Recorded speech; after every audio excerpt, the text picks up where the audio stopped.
Hey everyone, this is Roy. I'm a HR services consultant. I'm part of Asia HRS consulting team. Hi, folks. My name is Anand. My pronouns are he, him, his. I'm a senior HR service advisor and I'm part of the HR advisory team. Hi, everybody. My name is Mehdi. I'm part of HR services based in Hyderabad. We are so excited to bring this session to you. What we're going to do today is basically demystify HR service delivery operating model. We will talk about moments that matter. We will talk about the stories that you've shared with us in the last few weeks. We will also talk about the impact that we get to create as one team. And I think the best way to start this conversation is by asking, what is HR services? Definitely, Roy. We are a team that provide at-scale HR transactional support to employees in more than 100 countries in Microsoft. We operate in 7 different locations, including our new scale service center in Manila. And we are a big team of 700 plus professionals who come together to create a world-class experience for more than 180,000 employees. Isn't it interesting, Roy? That's fantastic. When I joined Microsoft, Anand, one of the things that took me time to understand is, we're a big team. How do I know who does what? I'm part of service delivery organization, but there's so many other teams that form together this big umbrella of HR services. So it was my onboarding buddy who then helped explain the entire process to me. And I'd love to share what I've learned about the operating model, right? When we talk about HR service operating model, we definitely start with global service management team.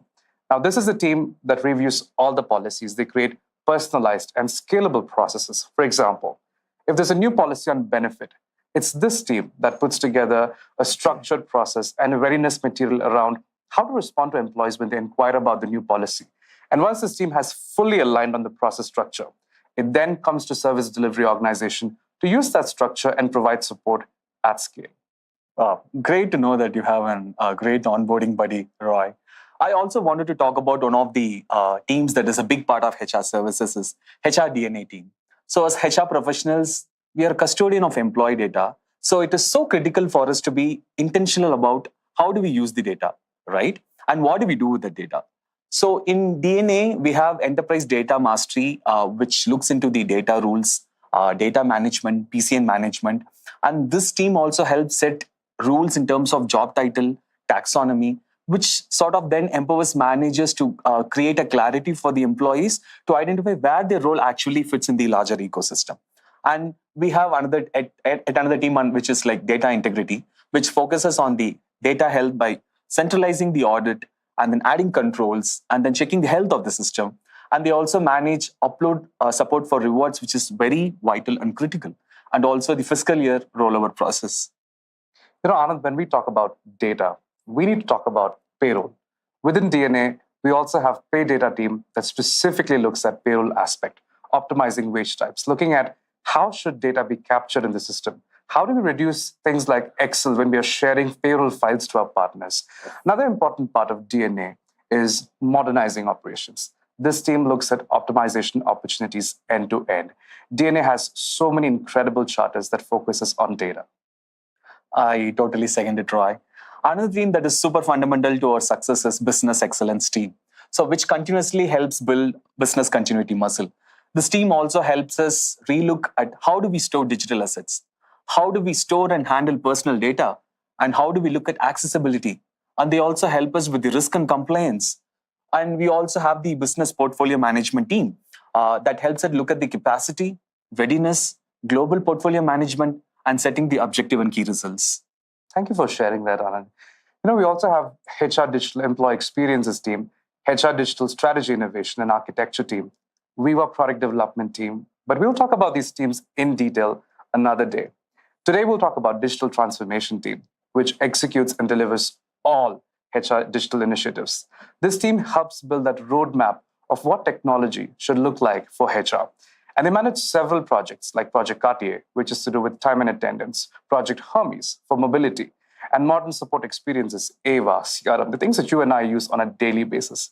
So what I'm trying to say is, we're one big function, but to deliver the true world-class experience, it then takes all these amazing teams to come together and create strong impact for Microsoft. Wow, I'm so super happy to know about this, Roy.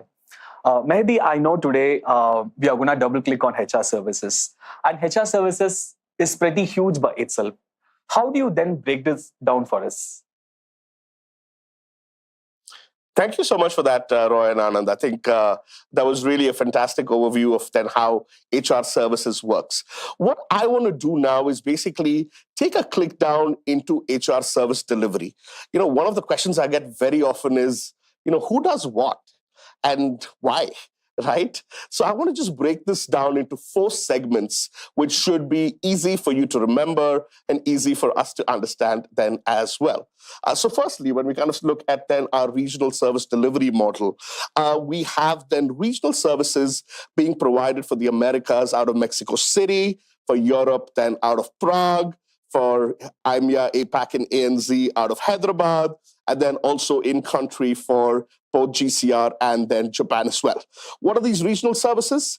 Basically, it's our hire to retire services, which are HR advisory, benefits, time and leave, new hire, offboarding, immigration, employee moves and data, and then the latest to join the party is then HR services consulting. So these service lines really focus on regional delivery then in our regional construct. The second, and equally exciting, is sort of the new kid on the block, I would say. So the latest addition to our service delivery network, which is our scale center in Manila. So the purpose of our scale center in Manila is basically to provide then services at scale to Europe as well as the Americas. Processes which can be repeated based on volume and need. And then we'll be providing services then for the new hire service line and the employee moves and data service line for both then Europe as well as the Americas from our Manila center. Then the third bucket is then global service delivery. So, global as it sounds is we have a construct where we support from one team or 2 teams based on business resiliency. And by business resiliency, I mean, we don't want everything in one location. We want a backup location which can pick up the work. But in a sense, it's globally viewed. So we manage that service for all countries. And then you've got global access management, which is supported out of Hyderabad with our then resiliency location being then GCR. We have then external operations, which is also supported between then Hyderabad and Mexico City. We have total rewards, which is then managed, again, currently from Hyderabad location. And again, we've set up a new team called Central Data Management, which is based in Hyderabad as well. And finally, team, the 4th part of the puzzle is our field HR services. This is our great team, which basically looks at in-country support or last-mile execution support. So if there's any work which can't be then done in the center or which has to be done from then our in-country locations, be it language, be it local language dependency, be it any other legal regions, then it's been taken care of by our field HR service delivery. So to summarize, great question. HR service delivery, break it into regional service, scale service, global service, and then our field delivery team in country. Wow. Thank you, Mary, for breaking it down for us and making it easier to understand. One of the things that I often think about is, while we do thousands of employee transactions day in and day out, it's important for us to also remember why we do what we do. As one of our leaders in the delivery organization, Mary, how do you see this incredible team connect and serve to the vision of Microsoft, which is to empower every individual on the planet? I think, Roy, you said it there, right? The vision of the company, empower every individual on the planet to achieve more. Let me just add to that. We are empowering the people who are empowering everybody on the planet to achieve more, right? So our job is to make life easier for those managers and those employees who are working day in and day out, be it on AI, be it on Microsoft 365, be it on any of the other cool products which are game-changing to empower every person on the planet. Our job is to kind of make sure that they don't have to spend tons of time on what they need as an employee, be it a policy, be it a benefit, and how can we take care of all of that so they can go focus on the business, which is empowering every person on the planet to achieve more. And when I kind of look at it in another way, right? A lot of people say, oh, this is HR operations, or this is HR services, or this is back end. A leader at Microsoft told me something really interesting. He said, Mehdi, for maybe 95% of employees at Microsoft, in their career with Microsoft, they'll never speak to an HR manager. They'll never speak to an HR business partner. So for 95% of the company, we are HR. I mean, just listen to that for a minute, right? That's so amazing. And in HR services, we are at the foundation of services, right? People don't get paid without us. People don't get promoted without us. People don't get their benefits on time without us, right? So we are HR and we're fundamental to what HR does. And that's our purpose. Thank you, Mary. I mean, this is such a powerful reminder. Thank you for sharing that. Anand, you've been with Microsoft for more than 6 years now, and you've seen several thousands of employees get onboarded in your tenure. What do you think a new hire experience for an external candidate looks like? Wow, that's my favorite subject, Roy. New hire process is, pretty close to my heart because that's the first opportunity for us to show our employees what a true Microsoft experience looks like. It takes more than 12 teams, both inside and outside of HR services, to come together and to provide a world-class onboarding experience. And the team that anchors the entire process is our new hire team. So it all starts with PCN creation, requisition setup, recruitment process that is managed by GTA, an offer letter process that's taken care by GTA Ops. So once the candidate accepts the offer, it then comes to the new hire team, who will then work with the background vendor, which will again take 15 working days. So once the BGV is successful, then the team works on aligning the start date by contacting the new hires with both manager and employee, and those conversations can take time, sometimes back and forth too. Once that is done, the hire completion action takes place in iSeams. So now it's just a step that confirms that we have closed the requisition. The actual and crucial part of hiring isn't complete yet, actually. So we have the verification process. We then initiate it in the tool, our Employee Central. And the employees are requested to submit all the statutory documents and other important documents as a part of their onboarding process.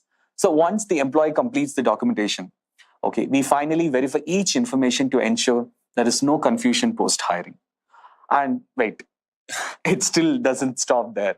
We then get several teams involved in, like RA end of team, GSAM, IT, business admin, because employee needs access card, ID, laptop, everything on day one. So once this is done, we then set up for our new employee orientation process. Then we inform our payroll and benefits vendor to get them added in the portal.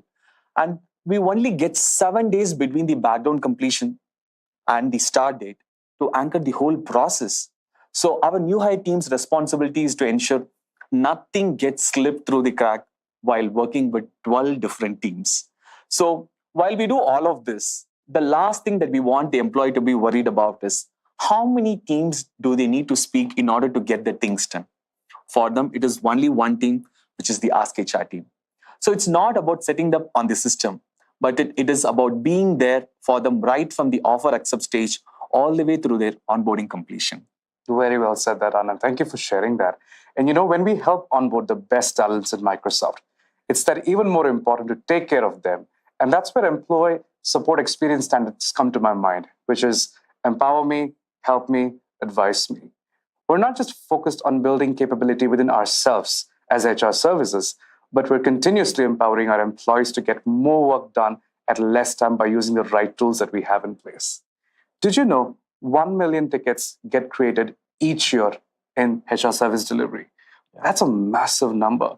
And when we talk about operating at scale, that's where digital transformation kicks in. One of the transformations we did was Ava, using AI to answer HR queries in personalized and conversational ways 24/7 across all time zones. I mean, how fantastic is that? I could wake up literally in the middle of the night and have a HR query answered right then and there. Having that sophisticated AI support really doesn't take away the work that you and I do. It rather enhances the work that you and I do. And it also helps us refocus, if you think about it. The other day, someone was telling me that Ava is going full speed with learning. It put a smile on my face because it's actually us that is enabling Ava to learn at full speed. Ava is basically a system where you feed in information, you build responses with some preemptive questions, right? And to give a better example, let's think about an offboarding scenario. An employee who wants to exit Microsoft, they might have questions around, when will I get my full and final settlement done? How do I know how much vacation balance I'm going to get paid, right? Putting that information into Ava would reduce significant parts of query management for us as individuals. Each one of us should make it a top priority to continuously look for topics, responses for each processes that can move from CRM responding ways to then Ava. And have the discussion with your service line manager. That is really us enabling the digital transformation journey every single day as individuals. Mehdi, what do you think about Ava? And a follow-up to that, what do you see as the North Star of digital transformation for HR services? Wow, what a great question. Two of my favorite topics to talk about. I think firstly, before I kind of talk about either of these topics, you asked me about the Ask HR virtual assistant and also, the digital transformation and sort of what's my North Star for us as an organization. First of all, the bots are not coming anymore. The bots are here.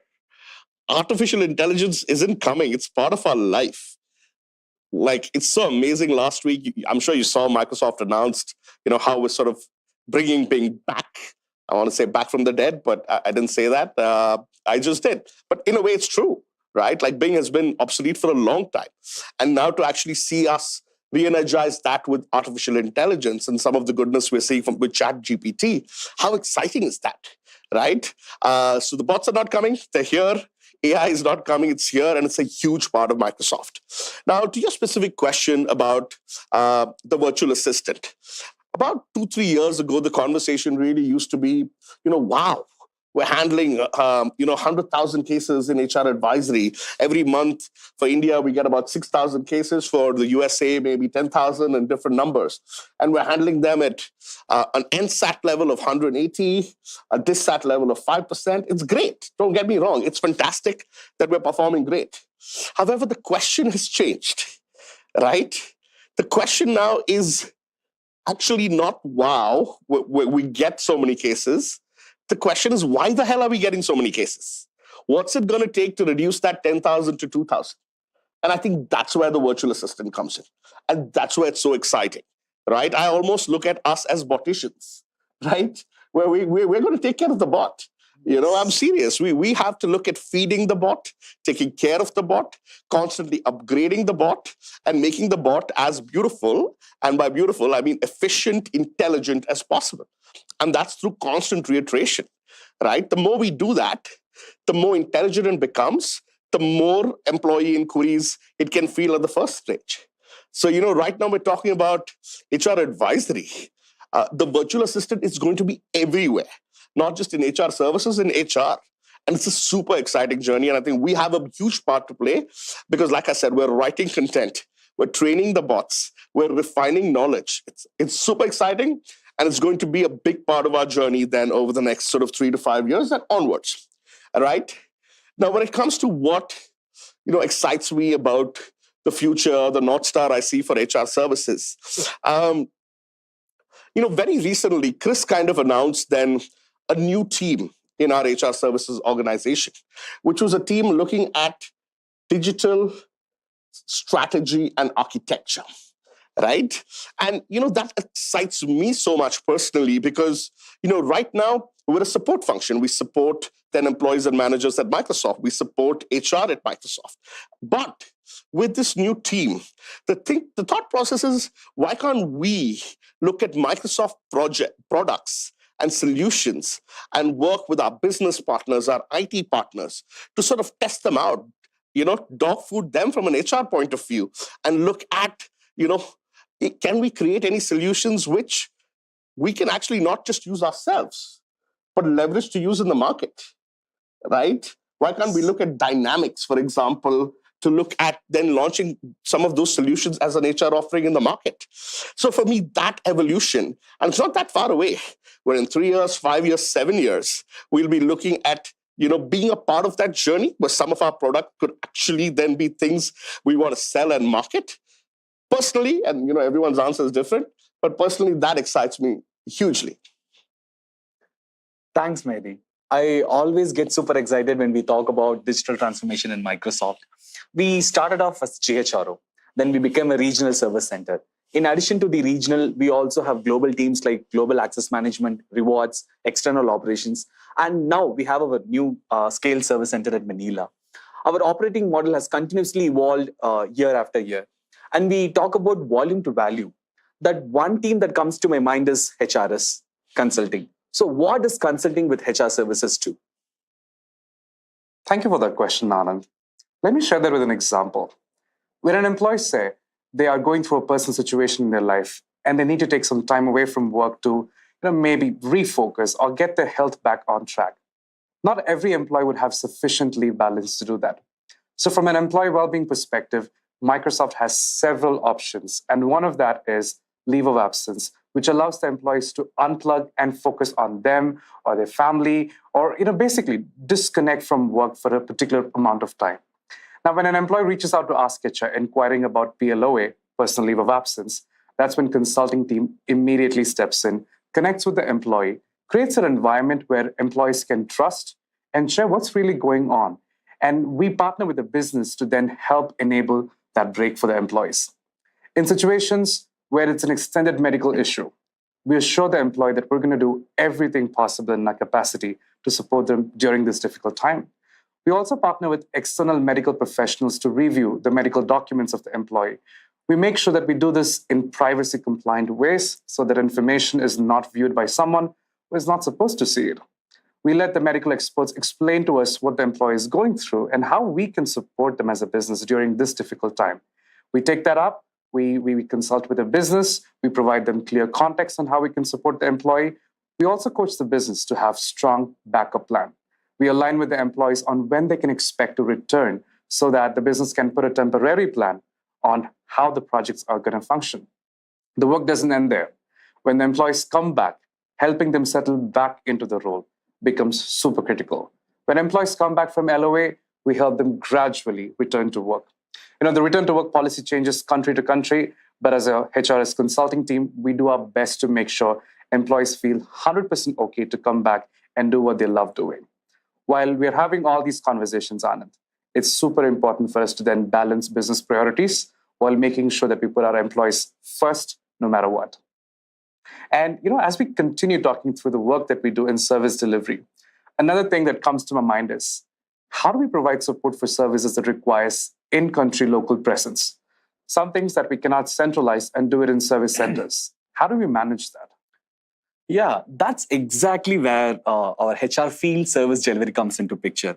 So while the employee's lifecycle activities are managed by the service center, this incredible team that supports us with all the activities that needs to be done locally, right from documentation to statutory reports to neo facilitation, internal external audit, maintaining alignment with regulatory and changes, and more on. Let's take an example. If there is a document that requires a local language translation, the service center cannot do this. This is the team that we always reach out to. And let's take an example. If the government is asking in a particular country, how many employees are approaching the retirement date? Okay, this is the team that works with the reporting team and then get the data for the government. And if there is a need for someone to visit the local office to get things done from a HR perspective, this is the team that we reach out to.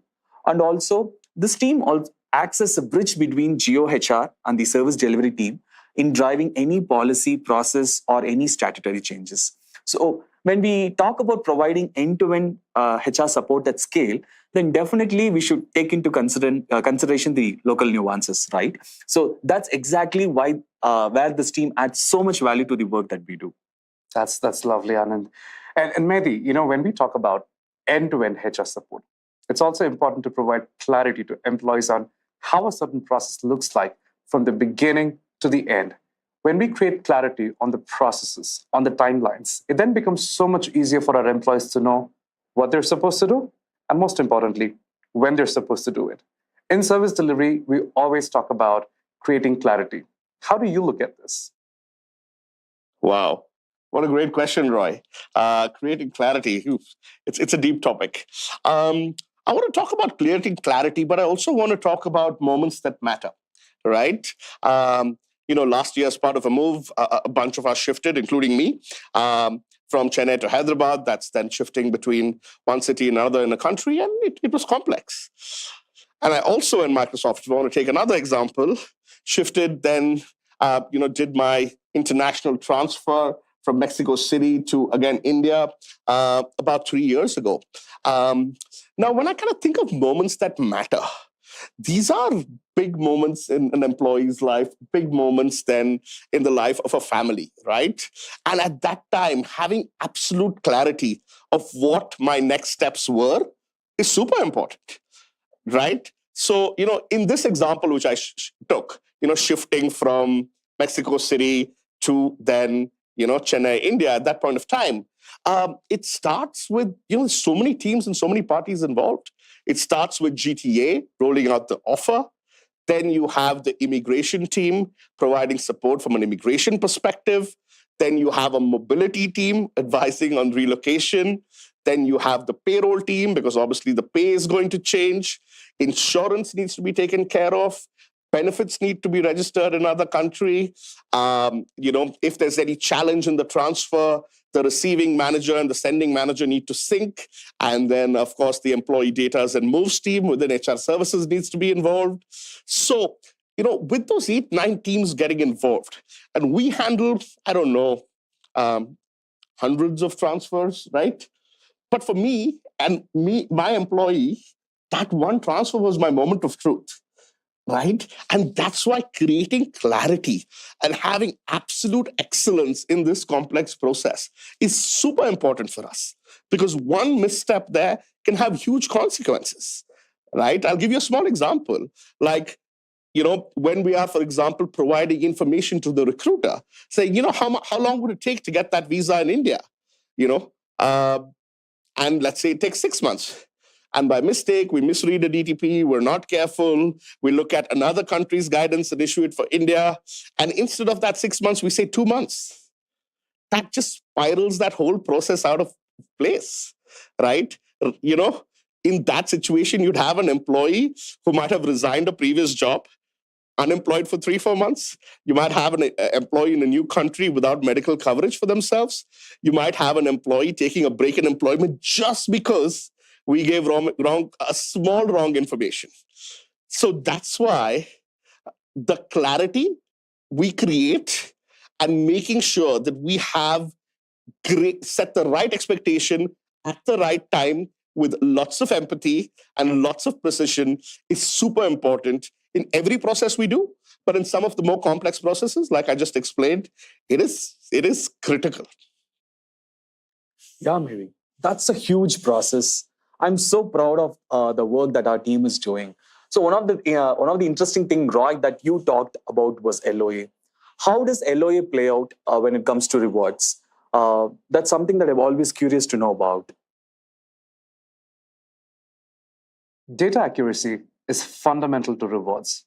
For example, if our HR system shows a particular employee being on LOA for a certain period of time, rewards team is going to take that information and derive bonus eligible salary according to that. But let's say the employee forgot to inform the HR team that they are back from LOA. It ends up affecting their rewards completely. Or let's say the employee did come back with the right information, but the dates that we captured in the system were incorrect. Now, this ends up impacting the total rewards for the employee. From a complexity perspective, our global rewards team cannot simply pull out one report and apply a standard approach for all the countries in terms of how they calculate bonus eligible salary for employees in LOA. Each country has its own nuances. For example, in one country, we can consider parts of maternity period as bonus eligible period for rewards. But in other countries, it's a big no-no. It then becomes rewards team responsibility to speak to all the HR leaders to understand, hey, if there's any exception this year that needs to be made, let us know. This happens every annual cycle. They proactively perform several audits and they work with total rewards team, program teams, solutions managers, regional HRs, DRC leads, data integrity services, employee moves and data teams. It does take a village to complete each reward cycle. And all through this, one must remember that data accuracy becomes a non-negotiable. Yes, I totally get it. How critical it is for the team to be super conscious during reward cycle. I love that you talked about the purpose in the beginning, Mehdi. Our purpose is to empower every employee, that is, empowering every person in the planet to achieve more. One cannot empower without showing care first. So, how do we then demonstrate care on our day-to-day life in HR services? It's a great question again. I think, first of all, what is CARE, right? CARE is this acronym I really love, which really talks about communication, accountability, being resourceful, and then most importantly, empathy, right? And it's very important to understand that these are the behaviors our customers expect from us, right? True. And out of these behaviors, I just want to start with communication.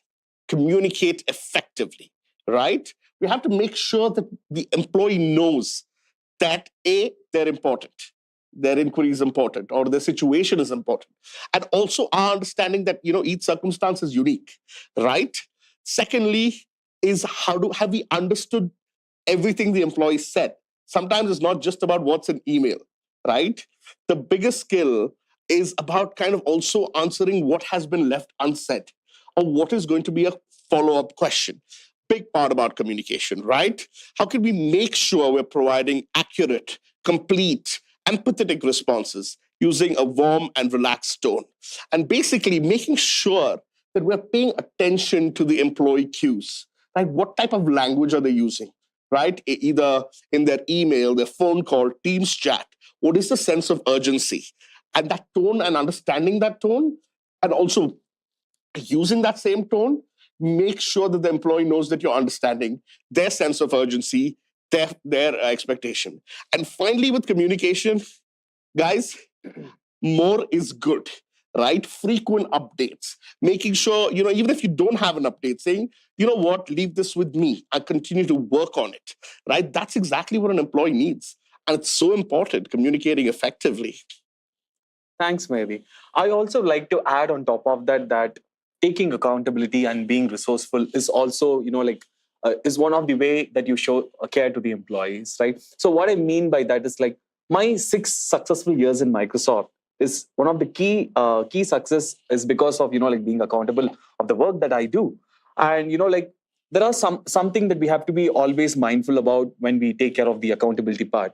One is like asking probing proper questions to the employees, and we ensure that we provide right resolution for them, and demonstrating end-to-end case management and setting the expectation right with the customers.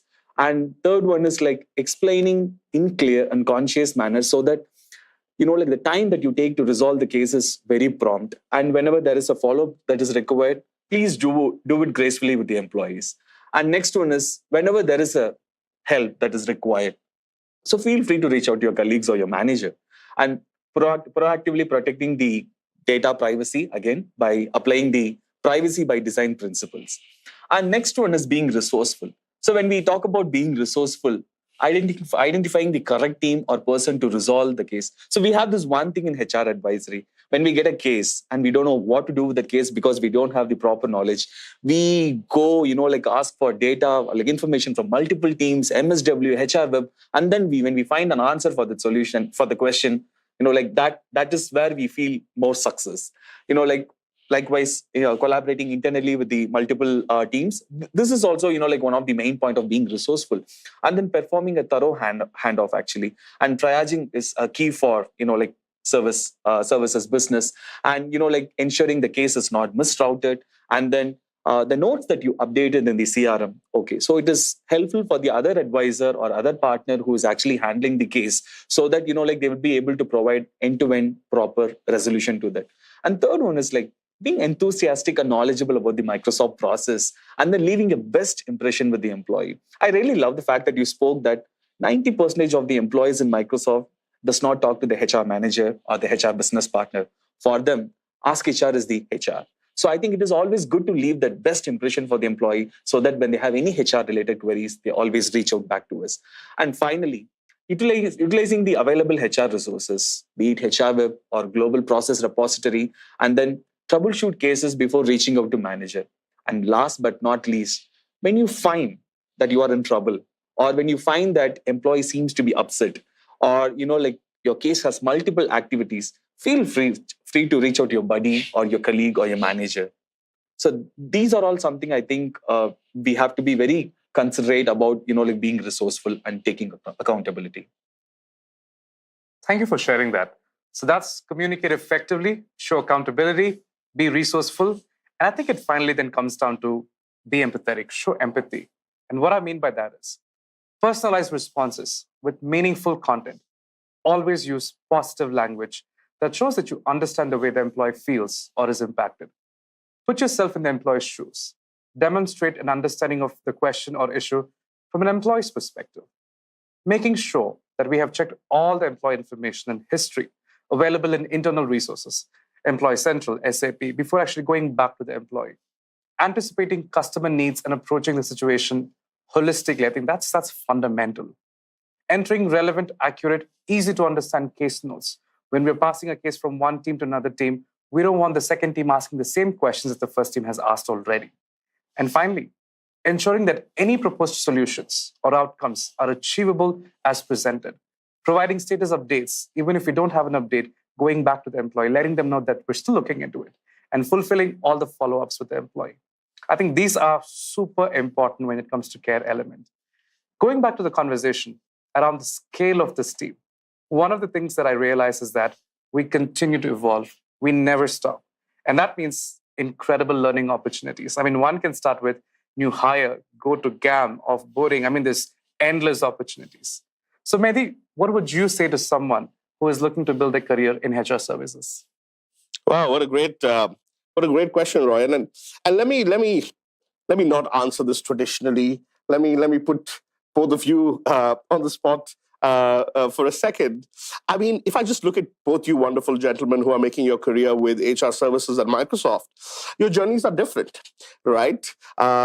So Anand, you've been here for 6 years. You've been in the HR advisory team, which is one team, and done various roles in that team and grown incredibly then within the same team to handle more responsibility. And today, even have some people directly in your team. Only one team. And it's pretty amazing when I look at your journey, Anand, that you've always been obsessed with, just the employee experience and knocking each then case out of the park. And that's your growth. And it's pretty incredible. I don't even know if you've looked at it this way, but you must have handled more than 10,000 employee inquiries, Anand, in your last 10 years. So, it's very academic to say you've been in one team because that 10,000 inquiries has led you to learn about the entire model and put you as part of this panel presenting today and explaining the model, right? And Roy, you've been with us, I think, about 2.5 years now. You joined us then with immigration, and about 18 months down the line, you saw a role which really excited you in HR services consulting. You had a chat with your manager at that time, and your manager didn't stop you from applying. There was no hard and fast rule that, okay, you have to complete X number of years to be eligible. You applied and now you're thriving in your new role. So what does that mean? I think there are different paths to career. There is no one single path or one single template. Having said that, I will say a few things, right? I mean, what I said about Anand and Roy, it applies equally to you. Every single day in your role, strive to provide then world-class employee experiences. If you have an average experience, how will you make it great? If you have a great experience, how are you going to make it world-class, right? And whatever you're doing, do that to the best of your abilities, because that is what will help you grow. That will attract then curiosity from other managers and other teams. The second thing I would say is the collaboration. I talked about then, being boundaryless. It's about really looking at how do you help people within your team, how do you help people within the center, and how do you even help people across HR services? And what I would then also say, finally, is being patient. Right? I think patience also is so important when people look at career development. Everyone wants a new job in 6 months. It doesn't exactly work like that. And again, another short thing I'll say from a leader I learned that in Microsoft. And this leader told me, in year 1 in role, you're kind of figuring out what the hell you're doing. In year 2, you start really performing, start really getting into your job. and it's year 3 and 4 you really sort of knock it out of the park, right? So patience also plays a big part in long-term career development here at Microsoft. I mean, I've enjoyed talking about then, career development at HR services. But Roy, Anand, what do you guys think?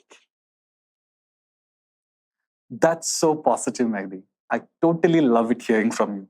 Looking back at my career in Microsoft, it has been an incredible journey with so much of learning each day. And also, I had best peers and mentors who totally helped me grow here. In last 6 years, I have seen this company evolve, our service delivery organization getting expanded, processes rapidly changing, and so much more. This place has given me a complete confidence to be my authentic self. Oh, no, I totally second that. Thanks, Mehdi, for saying that. When I joined Microsoft in 2020 as immigration manager, that particular role changed the way I looked at compliance, government policies, business continuity. It helped me build so many muscles around vendor management, change management, and so much more. In my connects with you, Mehdi, we talked about my career aspirations, and that's when HRS consulting came along. This role is very different from immigration. Here, you get to provide consultation support day in and day out to HR leaders, business leaders, managers, employees, and that's very different. And looking back, I'm so grateful that we get to be boundaryless in this team when we think about learning and growth. Thank you so much for sharing that, Roy. Team, I'm so happy that we had this wonderful opportunity to bring this session to you. Thank you, team. I hope this session helped you see how the day-to-day work that you and I do, the conversations that we have, the processes that we discuss, the partnerships that we drive intentionally, it then all comes together to help create a world-class experience that we want for all our employees. Wow, what fun. Really had a great time speaking to all of you. Roy, Anand, it's been invigorating talking to you. Love the passion you have for delivery and the way we work and our employee experience. Team, to close us out for this session, just 3 things I kind of want to talk about. I think the first thing is be curious. Have that challenger mindset to ask questions. After your new hire process, what happens? After we enroll someone in benefits, what happens? What is the next step once we finish our part? Even service line to service line, that curiosity is just such a great thing to have to understand our model and the way HR functions then much better. The second one is definitely look at connecting the dots. Don't look at your service line, your piece of the puzzle. Always look at things from beginning to end. Look at experiences, not particular processes. And that's going to help as well. Don't even look at it as one team. Look at it as a workflow from beginning to end. And finally, what I'll say is, it's all about collaboration. It's all about being boundaryless. It's all about thinking beyond than what your day-to-day role is. Definitely encourage you to look at stretch assignments, learning about other service lines, learning about other teams in HR services, doing rotations to learn more and get yourself out of the comfort zone. So be curious, connect the dots, be boundaryless. Team, it's been a wonderful time then talking to you today. I hope you've enjoyed the last 45 so minutes. Thank you so much for your engagement and participating. Thank you. Sign off. Bye.